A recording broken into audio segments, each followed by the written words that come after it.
नमस्कार। आकाशवाणी चंडीगढ़ से प्रादेशिक समाचारों के साथ मैं रत्तिका। पहले इस बुलेटिन के मुख्य समाचार। प्रधानमंत्री नरेंद्र मोदी ने आज राज्यों के मुख्यमंत्रियों के साथ कोविड की स्थिति पर बातचीत में महामारी की चुनौती को लेकर सतर्क रहने की जरूरत पर बल दिया। आज देश भर में किसान भागीदारी प्राथमिकता हमारी अभियान के तहत फसल बीमा पाठशाला का आयोजन किया गया। कृषि मंत्री जयप्रकाश दलाल पंचकुला से राष्ट्रीय स्तर के इस कार्यक्रम से जुड़े। मुख्यमंत्री मनोहर लाल ने कहा कि घरौंडा में राष्ट्रीय कैडेट कोर अकादमी की स्थापना के लिए रक्षा मंत्रालय 15 एकड़ जमीन उपलब्ध कराएगा।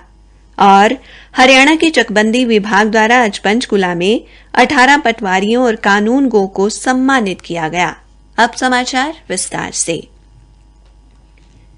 प्रधानमंत्री नरेंद्र मोदी ने कहा कि कोविड-19 महामारी की चुनौती अभी समाप्त नहीं हुई। उन्होंने इससे बचाव के लिए सतर्क रहने की जरूरत पर बल दिया। देश में कोविड-19 की स्थिति पर राज्यों के मुख्यमंत्रियों के साथ वीडियो कॉन्फ्रेंसिंग के माध्यम से बातचीत में श्री मोदी ने कहा कि यूरोपीय देशों में देखा गया है कि ओमिक्रॉन और इसके स्वरूप तेजी से फैल रहे हैं। उन्होंने कहा कि वैज्ञानिक एवं विशेषज्ञ राष्ट्रीय और वैश्विक स्थिति पर लगातार नजर रखे हुए हैं और उनके सुझावों पर अमल करते हुए मिलकर काम करने की जरूरत है। श्री मोदी ने कहा कि संक्रमण के प्रसार को शुरुआत में ही रोकना पहले भी प्राथमिकता थी और ये आज भी होनी चाहिए। उन्होंने कहा कि सभी पात्र बच्चों के जल्द से जल्द टीकाकरण के लिए विशेष अभियान चलाने की जरूरत है। प्रधानमंत्री ने कहा कि ये प्रत्येक भारतीय के लिए गर्व की बात है कि देश में 96% वयस्क आबादी को कोविड रोधी पहला टीका लग चुका है। उन्होंने कहा कि देश को जांच संपर्कों का पता लगाने और उपचार की अपनी रणनीति प्रभावी ढंग से लागू करनी होगी। श्री मोदी ने सार्वजनिक स्थानों पर कोविड उचित व्यवहार को बढ़ावा देने की जरूरत पर बल दिया और चिकित्सा महाविद्यालयों व जिला अस्पतालों में बुनियादी ढांचा मजबूत करने का आह्वान किया। प्रधानमंत्री ने कहा कि वैश्विक परिस्थितियों के मद्देनजर भारत की अर्थव्यवस्था की मजबूती के लिए आर्थिक निर्णय लेने पर केंद्र व राज्य सरकारों के बीच तालमेल की पहले से कहीं अधिक जरूरत है। श्री मोदी ने पेट्रोल व डीजल पर वैट कम न करने वाले राज्यों से आग्रह करते हुए कहा कि ये लोगों के साथ अन्याय है। प्रधानमंत्री ने कहा कि पेट्रोल व डीजल की बढ़ती कीमतों के बोझ को कम करने के लिए केंद्र सरकार ने गत वर्ष नवंबर में उत्पाद शुल्क कम कर दिया था। बैठक के दौरान जनशक्ति बढ़ाने और चिकित्सा बुनियादी ढांचे को मजबूत करने पर भी चर्चा की गई।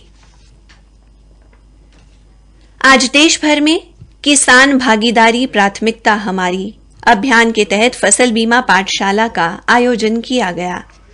यह अभियान 25 से 30 अप्रैल तक चलाया जा रहा है। केंद्रीय कृषि मंत्री नरेंद्र सिंह तोमर, राज्य मंत्री कैलाश चौधरी ने फसल बीमा पाठशाला बारे राष्ट्रीय स्तर के विशेष कार्यक्रम की अध्यक्षता की।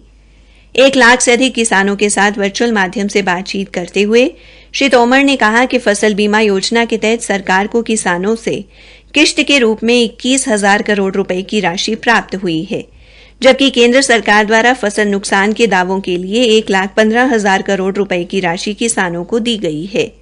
उन्होंने कहा कि कृषि क्षेत्र मजबूत होगा तो देश मजबूत होगा। प्रधानमंत्री किसान सम्मान निधि योजना का जिक्र करते हुए श्री तोमर ने कहा कि इस योजना के तहत पंजीकृत 11,500 करोड़ किसानों को 1,82,000 करोड़ रुपए हस्तांतरित किए गए हैं। उन्होंने कहा कि सरकार किसानों की आय बढ़ाने पर विशेष ध्यान दे रही है। श्री तोमर ने कहा कि केंद्र सरकार राज्य सरकार के साथ मिलकर विभिन्न किसान हितैषी योजनाओं पर कार्य कर रही है। कृषि मंत्री ने बताया कि सरकार किसान उत्पादक संगठन योजना पर कार्य कर रही है और इस पर 5 वर्षों में 6,000 करोड़ रुपए से अधिक राशि खर्च की जाएगी। उन्होंने किसानों से योजना में शामिल होकर इसका लाभ लेने का आग्रह किया। श्री कैलाश चौधरी ने कहा कि फसल बीमा पाठशाला का मुख्य उद्देश्य किसानों को बीमा योजना से संबंधित सारी जानकारी उपलब्ध कराना है ताकि वे बीमा योजना के हर पहलू को समझ सकें और इसका पूरा लाभ उठा सकें। किसान भागीदारी प्राथमिकता हमारी अभियान के अंतर्गत फसल बीमा पाठशाला के राज्य स्तरीय कार्यक्रम का आयोजन पंचकूला में किया गया, जहां से हरियाणा के कृषि मंत्री जेपी दलाल वीडियो कॉन्फ्रेंसिंग के माध्यम से राष्ट्रीय स्तर के कार्यक्रम में जुड़े। श्री दलाल ने कहा कि इस कार्यक्रम के आयोजन को लेकर केंद्र सरकार का लक्ष्य किसानों की आर्थिक दशा में सुधार करना है। आजादी के अमृत महोत्सव के तहत आयोजित इस कार्यक्रम में आज किसानों के मुख से केंद्रीय मंत्री नरेंद्र सिंह तोमर ने प्रधानमंत्री फसल बीमा योजना के बारे में जानकारी ली। हरियाणा में फसल बीमा योजना की किस्त के रूप में 1500 करोड़ रुपए की राशि प्राप्त हुई है तथा लगभग 9100 करोड़ रुपए किसानों को बीमे के तौर पर अदा किए जा चुके हैं। प्रादेशिक समाचार आकाशवाणी चंडीगढ़ से प्रसारित किए जा रहे हैं।